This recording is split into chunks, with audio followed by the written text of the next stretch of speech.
Bueno, vamos a retomar, hermanos, voy a compartir la pantalla y vamos a guiarnos ahora para hacer un esbozo de los grandes temas que aparecen en la carta a los Gálatas para tener más o menos una idea de... ah, ahí ya pueden ver la presentación, hermanos. Gracias. Muy bien. Perdón, un segundo. Siempre me olvido de este paso. Ya está. Bueno, carta a los Gálatas. ¿Cuáles son los temas que nosotros podemos vislumbrar en esta hermosa carta que aborda más allá de lo que hemos estado comentando en la clase anterior?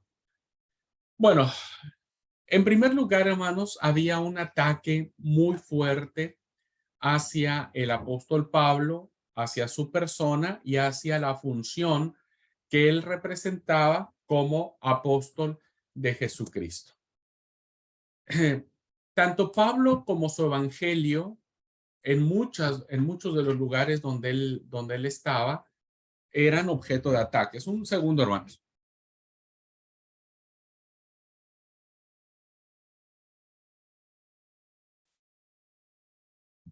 Siempre mi perro viene a tomar la clase aquí en la oficina, solo que me deja la puerta abierta. Por eso me levanto a cerrarla, pero él también quiere tomar la clase acá. Bien, tanto Pablo como lo que él predicaba siempre estuvieron bajo la lupa de todas las personas. Como les dije, hoy en día muchos somos admiradores del apóstol Pablo, pero otros sigue habiendo detractores del apóstol Pablo. Si ese ataque hubiera triunfado, el cristianismo, lo que ahora nosotros somos, recuerde que son 13 cartas que sustentan el Nuevo Testamento, no habría pasado a ser otra secta judía, ¿no? Otro grupo más, como los esenios principalmente, o los celotas, que iban a depender de la circuncisión principalmente como señal característica y sobre todo, muy importante, de la observancia de la ley mosaica, ¿no? Esta ley mosaica que evidentemente los judíos observaban de manera milenaria. Gracias a que no triunfó el ataque que había a la persona del apóstol Pablo, el cristianismo tomó el lugar de ser una religión de la gracia, un mensaje de la gracia, que eso es lo que Pablo va a defender con mucho ahínco, ¿no es cierto?, en la carta a los Gálatas. Es extraño entonces pensar que si los que se oponían a Pablo se hubieran salido con la suya, el evangelio habría sido exclusivamente para los judíos, porque si el mensaje de Pablo se hubiera adaptado a los requerimientos que en ese momento los judeocristianos exigían para la salvación, pues evidentemente hubiera sido un reducto o se hubiera cerrado el círculo, ¿no es cierto?, para quienes quisieran entrar, porque si un gentil, un griego, tendría que ser parte de este movimiento de Pablo, pues tendría que circuncidarse. Evidentemente, la circuncisión era un ritual muy extraño para las culturas helénicas, ¿no es cierto? Era un ritual muy extraño que muchos de ellos no estaban dispuestos a hacer. Y consecuentemente, pues nosotros no habríamos tenido la oportunidad de conocer el amor de Cristo, su salvación por gracia y cómo nosotros ahora somos salvos por la fe, por la fe, que eso es lo que platicamos en la sesión pasada. Entonces, el ataque directo que había contra el apóstol Pablo es sobre su apostolado, ¿cierto? Eh, Pablo se ostentaba como apóstol de Jesucristo. No es posible tener una personalidad tan importante y un carácter tan fuerte como lo tuvo Pablo sin que llamara la atención, ¿no?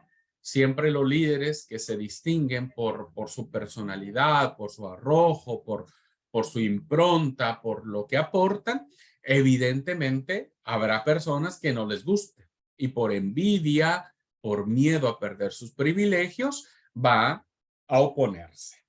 No fue, Pablo no fue la excepción.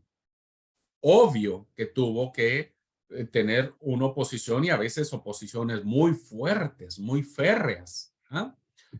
Ustedes lo están disfrutando seguramente en la lectura que les dejé de tarea para hacer el ensayo sobre cómo valoramos la personalidad del apóstol Pablo, ¿no? Y cómo ésta fue tan firme, pero a la vez tan tierna, que hizo que se ganara tanto enemigos, pero que tuvo mucha amistad. La amistad para Pablo fue muy valorable. Tampoco es posible que un hombre dirija una revolución del pensamiento religioso como Pablo lo hizo, ¿no? Imagínense, hizo una adecuación de lo que había dicho el profeta Habacuc, ¿no? Uno de los grandes profetas que aparecen en el Antiguo Testamento, este, y que ahora lo haya interpretado de esta manera, hizo un cambio radical, ¿no? Entonces, no puede ser que un personaje que propone cambios de esta naturaleza no haya sido objeto de ataque. Entonces, hay dos ataques que tiene el apóstol Pablo. El primero de ellos tiene que ver contra su función, contra su apostolado. Muchos decían y sostenían y seguían manifestando. Acuérdense que los chismes son re complicados, ¿viste? Siempre, siempre, siempre. Los que hemos vivido ataques de esta naturaleza y hemos tenido que sufrir oposición y hemos tenido que sufrir falso testimonio y tenemos que sufrir todo eso, pues evidentemente para Pablo también encontró a muchas personas que decían que él no era ningún apóstol. A ver, concedamos razón un poco en eso, ¿cierto? Concedamos razón. ¿Por qué debemos conceder razón un poco a la postura que se podría tener respecto de que Pablo en sí mismo no era un apóstol? ¿Por qué? Porque cuando nosotros leemos en el libro de Hechos de los Apóstoles, capítulo 2, versículos del 21 al 22, vamos a tener la definición que el texto sagrado nos plantea de lo que era un apóstol. Recuerden, hermanos, que cuando el Señor estuvo en la tierra, eligió a 12 hombres como apóstoles, pero tuvo muchos discípulos y discípulas, muchos discípulos y discípulas. ¿Ah? Bien, cuando el Señor junta estos 12, un número muy simbólico porque tiene que ver con las 12 tribus de Israel. ¿Ah? Este, ahora ese de ajá, ni me había dado cuenta que tengo esa muletilla del ajá. Bueno, este, Judas dejó un puesto vacante. Porque Judas, como sabemos, bueno, traicionó al Señor, etcétera, no soportó la presión y tenemos dos tradiciones de su muerte. Una que se ahorcó y la otra que se destripó. Perdón la palabra llana que estoy utilizando. Pero en cualquier caso, hubo un suicidio, ¿no es cierto?, que lo llevó a la muerte. Entonces, había un problema interesante porque no podían mantenerse 11 discípulos cuando el número simbólico representaba las 12 tribus de Israel. Y se definen las condiciones que debía tener un candidato para suplir la vacancia apostólica. Y según el texto de Hechos 2, debía cubrir dos requisitos. El primero de ellos, el primero de ellos es que debería ser un hombre que haya estado con los apóstoles durante todo el tiempo que nuestro Señor entró y salió entre nosotros, empezando desde el bautismo de Juan hasta el día en que nos fue retirado. Esta sola aseveración, queridos hermanos, nos asegura a nosotros que en el movimiento de la elección que Jesús tiene de sus 12 discípulos no eran los únicos. Porque si no, entonces nadie habría podido ocupar el lugar de estos hombres. ¿Ah? Y entonces vemos con claridad que evidentemente había muchas personas, insisto, hombres y mujeres, que tenían este carácter de seguir a Jesús y de acompañarlo y que después también fueron enviados a predicar. ¿Mm? Pero entonces solamente había un hombre, ¿no es cierto? Tenía que ser alguien que había estado con Jesús y que desde un principio, desde el bautismo de Juan hasta el día en que el Señor ascendió a los cielos. El otro requisito tenía que ver con que debería ser testigo de la resurrección. Ahora, estos dos candidatos, ¿no? Uno llamado, ay, a mí se me van los nombres un poco, pero uno llamado, ahora les digo, José, llamado Barsabás, que tenía por su nombre Justo, y a Matías. Qué interesante es ver, hermanos, cómo estos dos personajes, ¿no es cierto? Estos dos personajes fueron de igual importancia para el apostolado, ¿no? Porque cubrían estos dos requisitos. Un segundo, hermanos.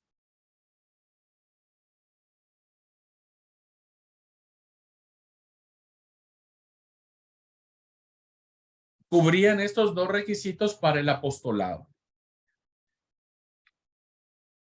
Para ser apóstol, entonces, un hombre tenía que haber sido seguidor de Jesús durante su vida terrenal y haber sido testigo de la resurrección. ¿Solamente había estos dos, el Justo y Matías? No, evidentemente hubo muchos más. Eligieron a ellos dos. Y si nosotros hacemos un recuento de las características o de las condiciones o de los requisitos que debía tener una persona para ocupar la vacancia de Judas Iscariote, pues Pablo no los tenía. ¿Por qué? Porque Pablo ni estuvo con Jesús, ni conoció a Jesús, ni estuvo en su ministerio, mucho menos fue testigo de su resurrección. O sea, él no cumplía ninguno de esas dos condiciones. Además, que pesaba sobre sus espaldas que no hacía mucho tiempo, Pablo no solo no había sido seguidor de Jesús, sino que había sido su archienemigo, persiguiendo a la iglesia cristiana que predicaba sus enseñanzas. Entonces, esto era problemático, hermanos, era un punto muy importante porque recuerden que la palabra de los apóstoles era una palabra muy fuerte, era una palabra de peso, era una palabra que las comunidades cristianas las aceptaban porque eran los que habían estado directamente con Jesús. Pablo, ¿no? Entonces, lo que hace Pablo en la carta a los Gálatas es contestar eso en su primer versículo. Si nosotros que leímos ya la carta, se darán cuenta que en el primer primer versículo del capítulo 1 dice Pablo, primero se identifica y después, sin mayor preámbulo, dice apóstol. ¿Se dieron cuenta? Apóstol. Evidentemente, él tenía que fundar su mensaje en esta autoridad apostólica, pues si no, nadie le iba a hacer caso y nadie iba a entender lo que él quería escribir. Y es muy interesante, hermanos, porque incluso entre paréntesis dice, no de hombres, ni por hombre, sino por Jesucristo y por Dios el Padre que lo resucitó de entre los muertos. Pablo contesta fuertemente y directamente a sus detractores. Insiste con determinación en que su apostolado no procedía de ningún origen humano, de ninguna mano humana, que le hubiera dicho, bueno, yo te opongo como apóstol. Él directamente, hermanos, hace su relación, ¿no es cierto? Une su función con una determinación divina. La tuvo directamente de Jesucristo y del mismo Dios, ¿no? Viéndolo en un pensamiento del Antiguo Testamento, pues de Yahvé mismo, ¿no? ¿Quiénes eran los que recibían los llamados de Yahvé, de Jehová, en el Antiguo Testamento y los profetas? Los grandes hombres, Abraham, fue llamado por Dios, Moisés fue llamado por Dios, ¿no? Samuel fue llamado por Dios, Isaías, Jeremías, Ezequiel. Todos ellos recibieron la llamada directa de Yahvé, del Dios omnipotente, del Dios todopoderoso. Y no es menor que Pablo en el primer versículo diga lo mismo, ¿no? Diga, es por Jesucristo, fíjense que utiliza la palabra combinada, Jesús, el Cristo, el ungido, el Mesías, y de Yahvé, ¿no? Del Señor, que recuerden ustedes que en la Biblia griega, Yahvé era traducido como Kyrios o Señor, ¿no? Entonces, cuando hablamos de Dios, estamos hablando de algo muy fuerte, ¿no? De muy poderoso. Podía haber sido otra de las cualificaciones o las cualidades que se requerían para ser considerado apóstol cuando se produjo la primera vacante en el grupo de los 12. O sea, podría haber habido un chance para un requisito flexible, pero pues evidentemente esos dos requisitos que nosotros ya vimos, pues no los tenía el apóstol.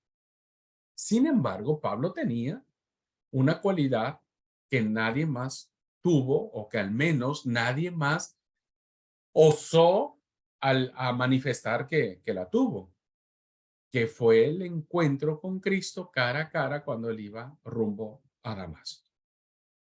Pablo va a fundar su apostolado en el encuentro que tuvo con Jesús cuando iba rumbo a Damasco. Y eso será razón suficiente para poder entender y explicar y sustentar su propia mensaje que ahora le va a dar a los Gálatas. ¿Okay? Entonces, bueno, tenemos aquí el primer ataque que Pablo detiene, ¿no es cierto? Y que evidentemente va a dejarle muy claro a los Gálatas. Ahora, el otro ataque que tuvo el apóstol Pablo tenía que ver con su mensaje, con su mensaje. Y Pablo entiende, hermanos, que el mensaje que él está dando, que al menos él está teniendo en su mente y que ahora lo está poniendo en letras grandototas, como él mismo dice en la carta, si ustedes lo leyeron, yo escribo esto con letras muy grandototas, es que este mensaje no dependía de una persona humana. Entiendo o entendemos que Pablo podría considerar lo que él estaba diciendo como inspiración de Dios, la inspiración divina. Es precisamente por eso por lo que se refiere detalladamente en los dos primeros capítulos cómo él visita Jerusalén. Él va y platica con las columnas de la iglesia. Y él le dice a las columnas de la iglesia, Pedro, Santiago y Juan, que él ha recibido el mensaje directamente de Jesucristo en la revelación que él tuvo camino a Damasco. Insisten que no está predicando ningún mensaje de segunda mano que haya recibido de otra persona, porque recuerden ustedes que según el testimonio que tenemos en Gálatas, cuando él recibe esta visión de Jesucristo, él se va 3 años. Entonces, durante 3 años, él no tiene contacto con ni Pedro, ni Santiago, ni Juan, ni nada por el estilo. Entonces, Pablo dice que él está predicando un mensaje en la revelación que Cristo le mencionó. Y entonces las columnas de la iglesia lo van a reconocer, ¿no? Eso fue lo que le dio a él el respaldo. Pablo no era ningún anarquista, es decir, no quería sublevarse, no quería hacer una revolución por hacer una revolución. Él tenía claro por las revelaciones que seguramente durante 3 años en el desierto de Arabia, él recibió y en su tierra cuando él volvió a Tarso, él seguramente recibió esta reflexión, esta meditación, esto que el Señor le había encomendado. Por eso insiste que su mensaje es independiente de cualquier influencia humana. Pero a la demás recibe la aprobación de los que en ese momento eran reconocidos como las columnas, los dirigentes más importantes de la iglesia. Si Pablo no hubiera tenido el apoyo de estas columnas, ¿no es cierto?, que hemos leído,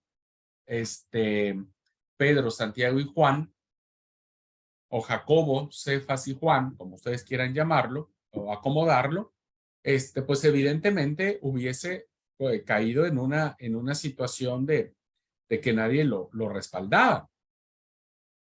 El evangelio que él predicaba lo había recibido directamente de Dios. Y ahí Pablo no tenía duda alguna, y por eso escribió lo que escribió. Pero era un evangelio que estaba totalmente de acuerdo con la fe que se le había comunicado a la iglesia. O sea, esa es la coincidencia. Su mensaje es independiente de cualquier influencia humana, pero coincide perfectamente con el movimiento que inicia en Jerusalén después de la ascensión de Jesucristo. ¿Qué le dijo el Señor a sus discípulos? Vayan, id y hacer discípulos, ¿no?, a todas las naciones, enseñándoles, exhortándoles, predicándoles y bautizándolos en el nombre del Padre, del Hijo y del Espíritu Santo. Esa era, en esencia, la visión, la misión. Y entonces Pablo dice, a ver, paren un poco. Yo no estoy haciendo algo diferente a lo que el Señor nos ha encomendado.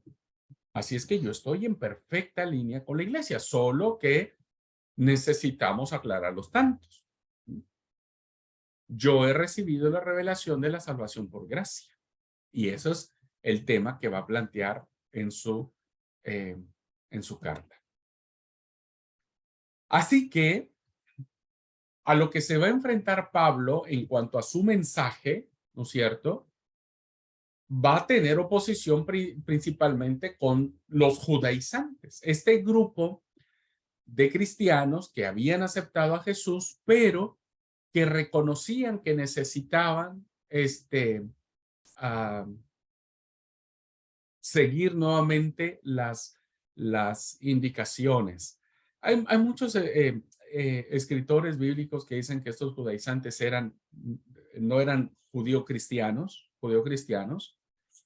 sino que eran judíos de cepa y que pues no estaban de acuerdo con el movimiento que se estaba iniciando de Jesús y porque pues no reconocían a Jesús como Señor. Y hay otros autores que plantean que estos judaizantes eran de la línea de Jacobo, ¿no?, de líder de la iglesia en Jerusalén, pues muy férreos, muy legalistas, ¿no? Que decían, ok, Jesús es el Salvador, murió, resucitó, pero para ser salvos necesitamos hacer tal, principalmente el tema de la circuncisión. Por eso el evangelio también era objeto de ataque, porque el evangelio es gracia, ¿no? El evangelio en esencia es buenas noticias. Y la buena noticia es que ahora no somos hijos de la esclava, sino somos hijos de la libre. Era una lucha que tendría que producirse y una batalla que habría que librar, sí o sí, porque evidentemente quienes creían de manera o pensaban de manera diferente a Pablo, pues no se iban a quedar con los brazos cruzados, evidentemente. Entonces, como les dije, había judíos que habían aceptado el cristianismo como norma de fe y de conducta de sus vidas, pero creían que todas las promesas y los dones de Dios eran exclusivamente para los judíos. Y por lo tanto, no se podía dar entrada a estos preciosos privilegios a ningún gentil. Teniendo como base este pensamiento, hermanos, podemos entender por qué el relato de Hechos 10, con la famosa visión que tiene Pedro del lienzo, con todos los animales inmundos que había. Porque evidentemente, después de la ascensión del Señor, mientras acomodaban los tantos, diríamos, ¿no?, pues este grupo dijo sí, pero esta salvación no es para los gentiles. O los gentiles son inmundos. Están fuera de la gracia de Israel. o de la gracia del Dios de Israel. ¿Ah? Por eso Pablo cuando se despide al final les dice, paz al Israel de Dios. No está hablando del Israel histórico, ¿no? Del Israel ese que fue al exilio y de todo eso, no, está hablando de que ahora somos un Israel, pero un Israel espiritual, en donde caben todas las naciones de la tierra, todas. Pero ese era el problema. El problema es que había un grupo de personas que no lograban entender que este mensaje era solamente para ellos. Es como ahora yo todavía sigo lidiando con muchos hermanos que creen que solamente los de la Iglesia de Dios Séptimo Día se van a salvar, o de otras denominaciones que creen que solamente los que tienen esa denominación se van a salvar. Todos los demás no tenemos salvación. No estamos tan lejos de lo que sucedía en aquel tiempo. Por tanto, creían que el cristianismo era para los judíos y solo para ellos. Si el evangelio era el mayor regalo de Dios a la humanidad, razón de más para que solamente los judíos pudieran disfrutarlo. Y en cierto sentido, este tema no se podía evitar, porque recuerden que Israel venía trayendo en sí mismo que el Mesías vendría hacia ellos. El Mesías era para ellos, para restaurarlos a ellos, ¿no? El famoso tercer Isaías habla acerca de este reino que el Mesías vendría a inaugurar, y entonces todo sería felicidad, alegría, gozo, ¿no? Etcétera. Es para ellos, no para los judíos. No, perdón, no para los gentiles. Entonces, Pablo, resulta que estos judaizantes vinieron a la iglesia de Galacia mientras él no estaba. Entonces empezaron a predicar este mensaje, ¿no? Por lo que había un tipo de judíos que se consideraban el pueblo escogido de una manera muy arrogante, muy exclusivista, muy exclusivista. Y fíjense cuáles eran las expresiones que este grupo de judaizantes tenía, ¿no? Como exclusivista de las promesas de las promesas de Yahvé. Y decían las mismas cosas terribles como estas. Dios ama solo a Israel de todas las naciones que ha hecho. Solo a Israel. Muchos decían eso. Otros decían, Dios juzgará a Israel con una medida y a los gentiles con otra. Eso evidentemente diciendo, nosotros va a ser más benévolo, con las naciones paganas va a ser terrible. Otros decían, aplasta las mejores serpientes, mata los mejores gentiles. Eran los judíos mucho tiempo se les ha dicho que el mundo ha sido antisemita porque se han mostrado muchas actitudes en contra de los judíos, pero los judíos también fueron antisemitas. Los judíos también. Eso cualquier historiador serio, incluso erudito bíblico serio, lo reconoce. O sea, ellos también tuvieron su propia exclusión de las personas, ¿no? Y lo vemos con estos mensajes. Dios creó a los gentiles, fíjense, Dios creó a los gentiles como leña para los fuegos del infierno. Entonces, teniendo en cuenta estos pensamientos, pues claro que vemos con profunda claridad la urgencia que tienen estos grupos judaizantes como para decirle a las personas, ok, ustedes son gentiles, no son del pueblo de Israel, no hay problema, vengan con nosotros, pero para que sean salvos, ningún problema, pero tienen que ser de nosotros y tienen que hacer lo que nosotros hacemos. Entonces, este era el espíritu que inspiraba la ley a la cual Pablo está atacando directamente, ¿no? No a la ley moral de Dios, sino a esta ley que hacía que cumpliendo estos preceptos de esta ley iban a encontrar salvación.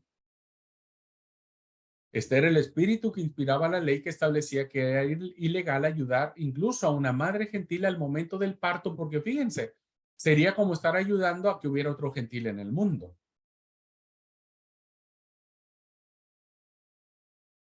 Ojo, no eran todos, pero era un grupo que llegó a Galacia, a toda la región de la Galacia, que infiltraba estos pensamientos a los cuales cuando Pablo se enteró que esto estaba sucediendo, por eso les escribe a los Gálatas y dice, ¿quién les fascinó? O sea, porque se ve que estos tipos eran, pues eran habilidosos, ¿no? Dice, estoy maravillado de que tan pronto se hayan alejado del que los llamó por la gracia. Cuando este tipo de judíos veía a Pablo llevar un evangelio a los gentiles que eran despreciables, pues evidentemente no les gustaba y se enfurecían y estaban en contra del apóstol Pablo.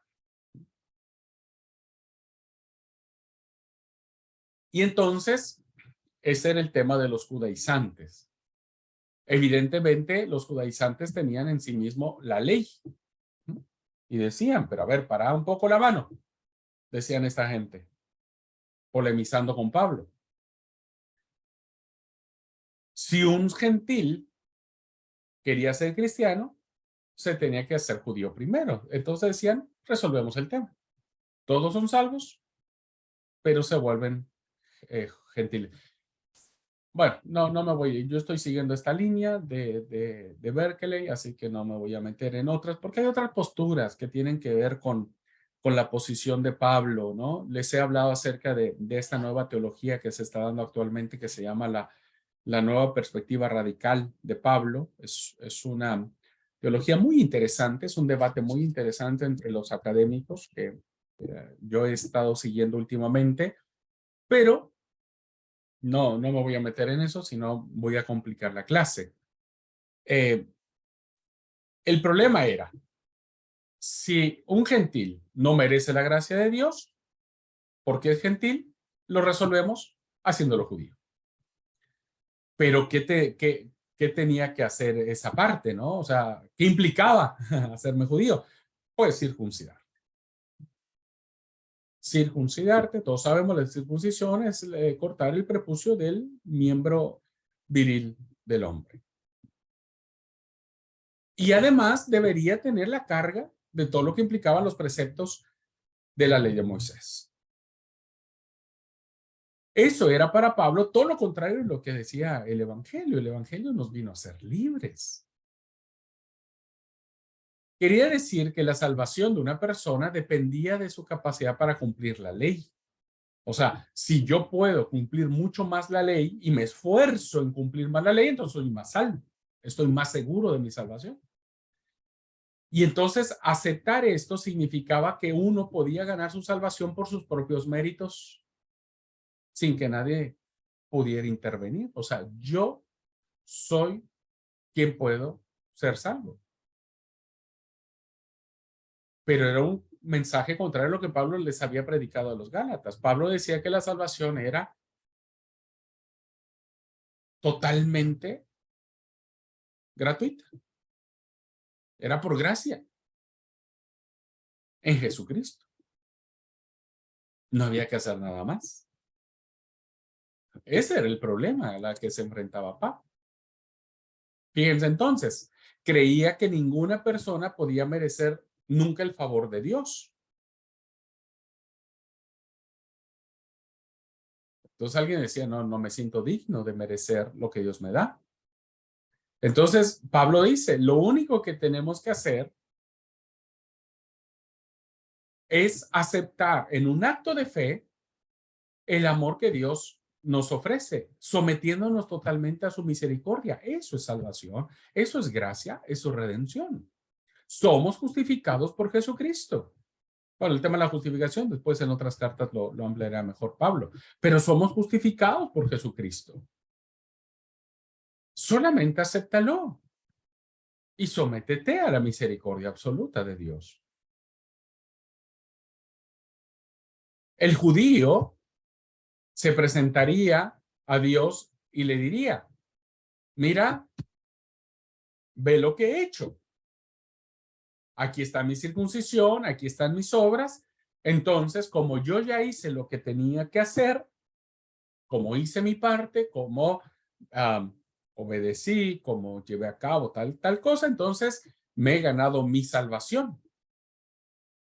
Que eso es lo que hoy actualmente muchos, incluso de nuestra iglesia, seguimos creyendo que necesitamos hacer obras para ser salvos. Todavía. No nos quedaría mal leer la carta a los Gálatas.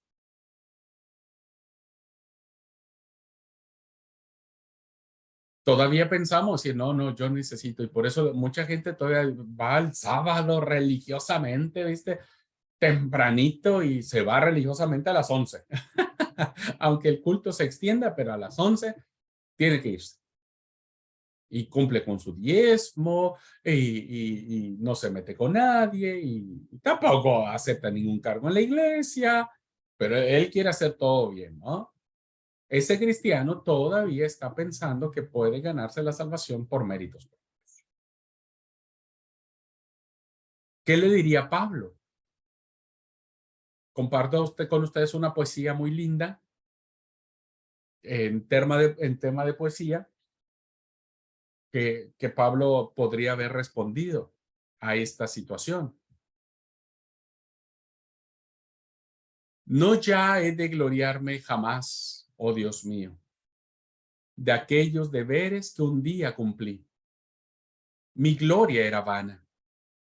Confío tan solo en Cristo y su sangre vertida por mí. Por fe, conociendo su amor que redime. Hoy llamo tinieblas a lo que antes mi luz. Mi propia justicia se torna en oprobio y clavo mis glorias al pie de su cruz. Sí, todo lo estimo cual pérdida vana y alego las obras del buen Salvador. Oh, pueda mi alma anidar en su seno, vivir de su vida, gozar de su amor. Por más que a tus leyes viviera sumiso, no puedo, Dios mío, llegar hasta ti. Mas sé que en tu gracia la fe me habilita si alego las obras de tu Hijo por mí. Un poema muy hermoso de José M. de Mora que resume en sí mismo, ¿no? El tema de que somos incapaces. Nadie puede. Por muy bonito que quiera ser o bonita que quiera ser, por muy cumplido, siempre habrá algo más que hacer. Siempre. Y ese algo más que hacer, pues nos cansará, debilitará nuestra fe, nos quebrantará. Por lo tanto, no es la ley la que nos ayuda a llegar a Cristo o a aceptar a Cristo o tener salvación en Cristo. Para Pablo, lo único esencial no era que una persona pudiera hacer por Dios, sino lo que Dios ya había hecho por ella. No es lo que podemos hacer por Dios. Nosotros hacemos muchas cosas, muchos líderes que por ganarse el favor de Dios se meten y trabajan y suben y bajan diciendo, oh, yo ya estoy haciendo cosas por Dios. No es lo que vos estás haciendo por Dios, sino lo que Dios ya hizo por ti. ¿Y cómo vivís esa salvación? ¿Cómo estamos viviendo esa salvación en nuestras vidas? La vivimos en la libertad. ¿Seguimos siendo hijos de Agar o seguimos siendo hijos de Sara? ¿Somos hijos de Ismael o somos hijos de Isaac? Los judíos discutirán algo más y ellos dirán, la cosa más grande de nuestra vida nacional es la ley. Claro que sí. Obvio que la ley es lo más importante. Acuérdense que la Torá era lo más importante que tenían los judíos. ¿Por qué?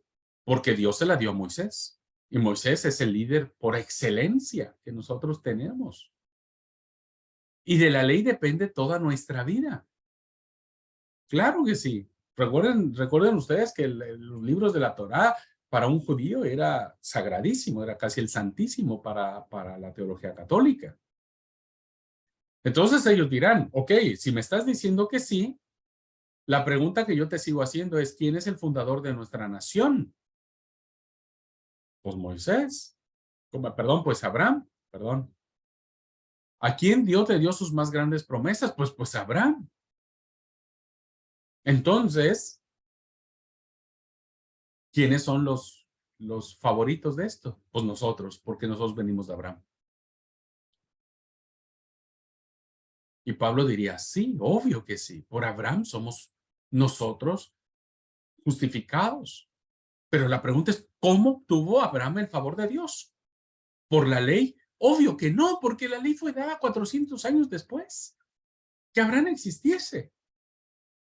Abraham no encontró la justificación delante de Dios por haber obedecido ni los 10 mandamientos, ni los tantas leyes que el pueblo tuvo y ni todo el cuerpo legal que existía en ese momento. ¿Cómo obtuvo Abraham el favor de Dios? Pues por la fe, solo por la fe. La fe entonces será por arriba. Por eso Pablo hace una interpretación del profeta Habacuc y dice, el justo por la fe, como lo fue con Abraham. Porque Abraham, hermanos, cuando es llamado, obvio que ni siquiera existía el pueblo de Israel. Abraham no es judío. El pueblo de Israel, recuerden ustedes, se conformó muchos años después, casi 4 o 5 siglos después de Abraham. Entonces, la lógica que está haciendo Pablo es decir, sí, Abraham es él. Y ya, y en Abraham se cumplen un montón de cosas, ¿no es cierto? Pero no fue por la ley que él se ganó la gracia de Dios, la justificación para con Dios, fue su fe. Cuando Dios le dijo a Abraham que dejara su pueblo, su tierra, su parentela y saliera de allí, Abraham lo hace, ¿no es cierto?, en un acto de obediencia a una orden de Dios porque le creyó a Dios. Fue un sublime acto de fe y fue confiado para todo solo en Dios. Entonces, las promesas divinas que Dios le da a Abraham, lo hace basado en su fe, en este acto de decir, creo en Dios. Fue la fe lo que salvó a Abraham, no la ley. Fue su fe. Y Pablo seguirá defendiendo eso en toda su carta, ¿no? Es la fe lo que debe salvarnos a todos nosotros, no las obras de la ley. Fíjense lo que está en verde. El verdadero hijo de Abraham no es el que puede trazar su ascendencia directamente hasta Abraham, sino el que cualquiera que fuera su raza hace lo mismo, hace el mismo, perdón, rendimiento de fe hacia Dios. Por eso Dios le dijo a Pedro, no llames impuro a lo que yo he hecho limpio.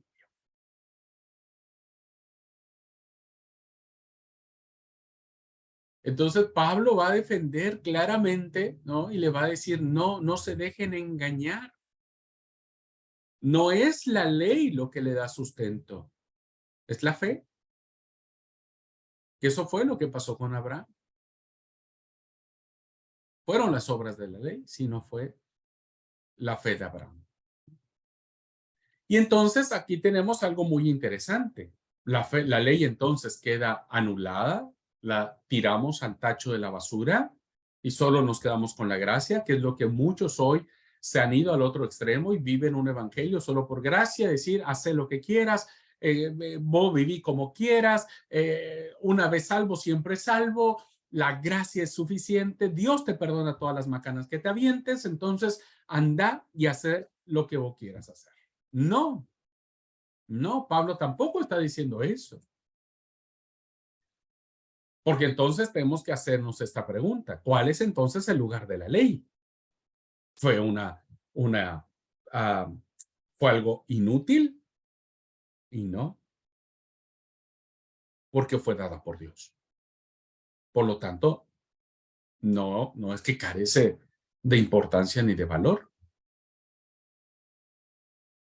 No le elimina sencillamente esta insistencia en la gracia. Es decir, si solo vivimos por la gracia, la ley queda fuera. Y no, hermanos, porque la ley tiene su propio lugar en el plan de Dios, porque la ley es la que nos rige. En primer lugar, le dice a la humanidad lo que es el pecado. Por eso Pablo diría en sus cartas, por la ley conocimos el pecado.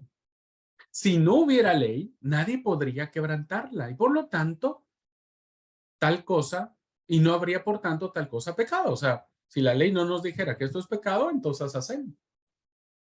¿Por qué sabemos que es pecado? Porque la ley dice no lo hagas. Por ese punto, hermanos, la ley sigue siendo importante para nuestra guianza, son como esos faros, como esas riberas del río que nos van llevando en una vida ya salva en Cristo.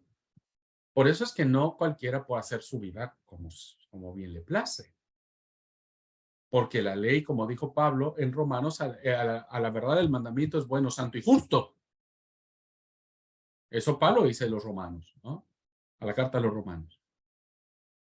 El mandamiento es bueno, santo y justo, porque está todavía dentro del plan de Dios. Nos abre los ojos para saber qué es el pecado. Y en segundo lugar, y más importante, la ley realmente conduce a la persona a la gracia de Dios. Porque escúchenme, hermanos, escúchenme, alumnos. Es muy importante entender esto. La ley no nos esclaviza. La ley nos permite que mientras vivamos en ella, vivimos en la gracia. Vivimos protegidos de las consecuencias del pecado. Si la ley te dice, ¿no es cierto? No cometerás adulterio, ¿no? Entonces, vos vas a ser libre viviendo con tu esposa, con tu esposo, en el acto, en el sagrado vínculo del matrimonio. Disfrutarán su sexualidad, disfrutarán su relación, nada los culpará, nada los condenará y no tendrán ningún problema de pasar un problema de divorcio o un problema de que alguien los vea, los acuse, los disciplinen en la iglesia. ¿Por qué? Porque mientras uno vive en la iglesia, en la ley, dentro de la ley nos libra de las consecuencias del pecado. Y eso es gracia. Dios, eso es lo que quiere de nosotros. El problema de la ley es que como somos pecadores no la podemos cumplir perfectamente nunca, evidentemente, porque es perfecta y nosotros no lo somos. Su efecto, por tanto, es mostrarle a la persona su incapacidad y conducirla a desesperarse de sí misma y a confiar solamente en la misericordia de Dios. Cuando nosotros no podemos cumplir algo, ¿qué decimos? Dios, ayúdame. Necesito de tu gracia. Por eso la ley nos convence de nuestra propia insuficiencia, de que no somos nosotros, que nunca vamos a alcanzar. Y por último nos impulsa a admitir que lo único que nos puede salvar es la gracia de Dios.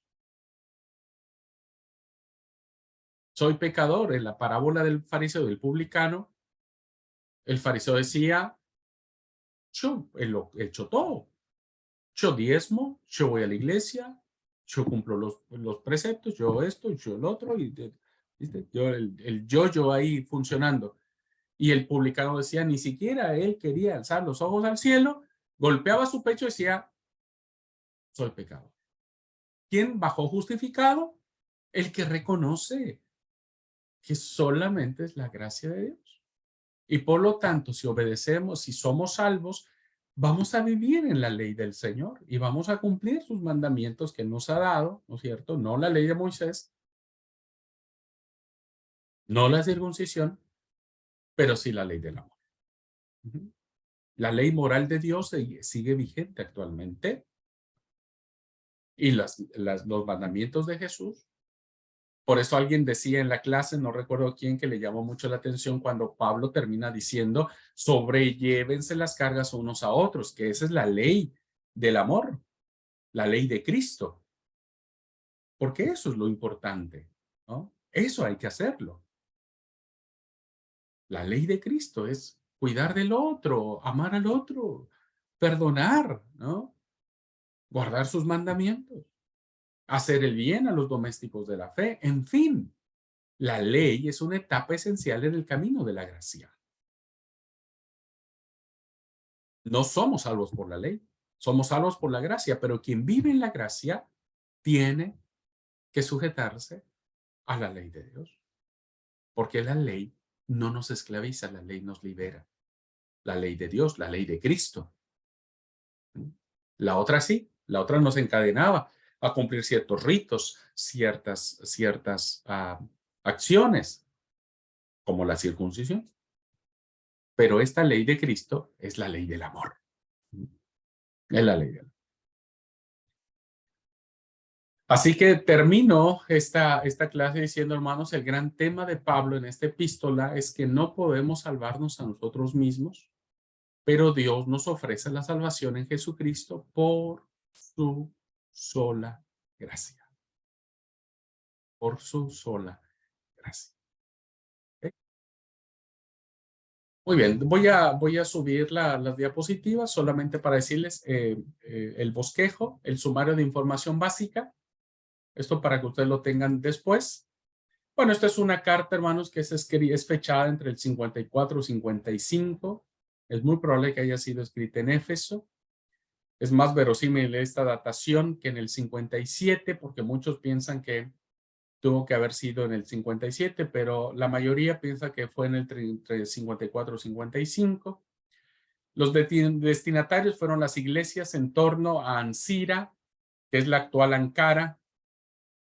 Hay un problema ahí en el tema del territorio, hermanos. No saben si esta carta fue escrita a los Gálatas del norte o a los Gálatas del sur, pero ese problema no nos vamos a meter, es re complicado, ¿no?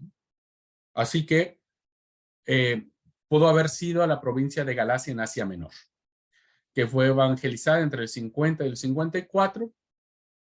Con menos probabilidad, las iglesias del sur, Antioquía, Listra, Derbe, por eso piensan que esta carta fue escrita para los Gálatas del norte y no los del sur.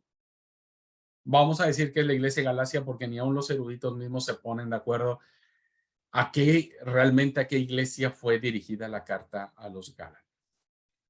Su autenticidad no se discute, hermanos. Sigue siendo una carta auténtica del apóstol Pablo, por lo tanto es algo que él escribió. La división que encontramos, recuerden que estos puntos son los que tienen que tener también sus cartas del trabajo final. La fórmula introductoria, que está del capítulo 1, del 1 al 5. Acción de gracias no hay en esta carta. Cuerpo de la carta, evidentemente, está del versículo 6 al capítulo 6, versículo 10. Y la fórmula conclusiva está en el 6, del 11 al 18. Aquí me falta una coma. Es del versículo 11 al versículo 18. Y de acuerdo al análisis del contenido, bueno, tenemos del capítulo 1, versículo 1 al 10, una introducción.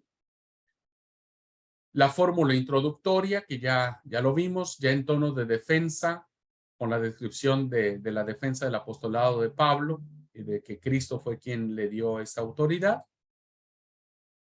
Tenemos un exordio o introducción del 6 al 10. Estamos desentrañando estos primeros 10 versículos. Del 1 al 5 es la introductoria con la defensa del apostolado. Del 6 al 10 tenemos una admiración en vez de acción de gracias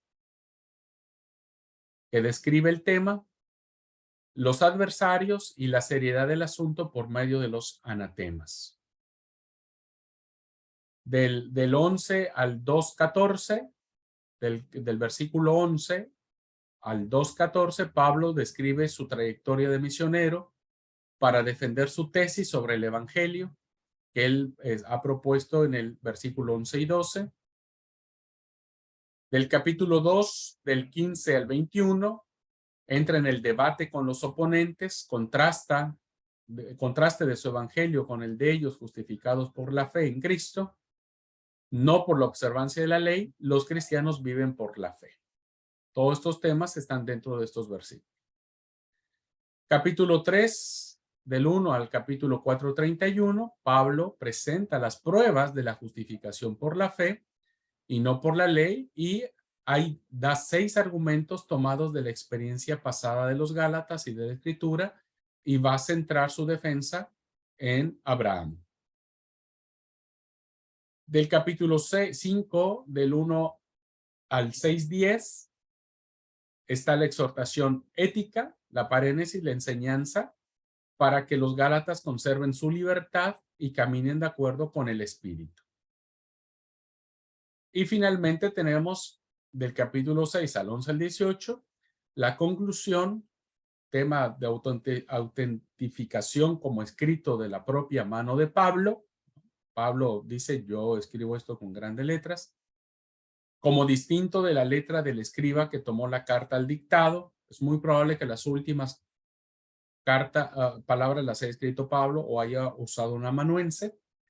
Hace una recapitulación de actitudes respecto a la circuncisión, ¿no? Como fórmula conclusiva. Hace una conclusión recapitulatoria y termina con una bendición final. Bien, a manera de esquema, estos serían los temas más importantes de cómo podemos dividir la carta del apóstol Pablo a los Gálatas. Esto estará en la plataforma y ustedes podrían descargarlo y tenerlo en sus apuntes. Muy bien. ¿Qué les pareció? Tenemos, ya no tenemos ningún minuto para nada, pero ay, se fue el tiempo de volada. Bien. Una reacción muy breve. ¿Qué les pareció, hermanos? ¿Se entendió? ¿Pude ser claro? Bueno, el silencio me dice, como les he dicho, dos cosas. O se entendió todo o no se entendió nada. Pero si se entendió todo, pues gloria a Dios. Y si no se entendió nada, vuelvan a ver la clase grabada. Permiso. Sí, Gálatas siempre es complejo, pero interesante. Muy buena. Gracias. Sí, sí, es hermosa. Digo, desafortunadamente por el tiempo no puedo abordar todos los temas puntuales, ir tema por tema, pero bueno, al menos tener el panorama general nos ayuda a apreciar esta carta del apóstol Pablo. ¿Okay? Siempre me es una consigna pendiente descifrar esta carta, digamos, estudiarla, pesarla. Pero bueno, después que termine el seminario. Seguro que sí, Dina. Yo también, esa es una de mis... yo ni digo nada porque si doy profetas, quiero abarcar profetas. Si doy sinópticos, me gustan los sinópticos. Si doy Juan, me gusta Juan. Si doy esto, todo me gusta. Así es que vamos a meterle ficha. Bueno, hermanos, muchas gracias por su atención. La próxima clase vamos a leer Filipenses y Filemón. Vamos a leer esas dos cartas. ¿Ok? La próxima clase vamos a abordar esas dos cartas, Filipenses y Filemón. Les pido que puedan leerla en una versión diferente y en clase, al fin son cartas chiquititas, las vamos a leer en clase y la vamos a leer en Reina Valera, ¿ok? En clase. Así que ustedes léanla, por favor, en otra versión. ¿Les parece? Tenemos una semana casi para hacer este trabajo, así es que lo podemos lograr, ¿ok? Bueno, hermanos, Dios les bendiga. Un abrazo para todos. Cuídense.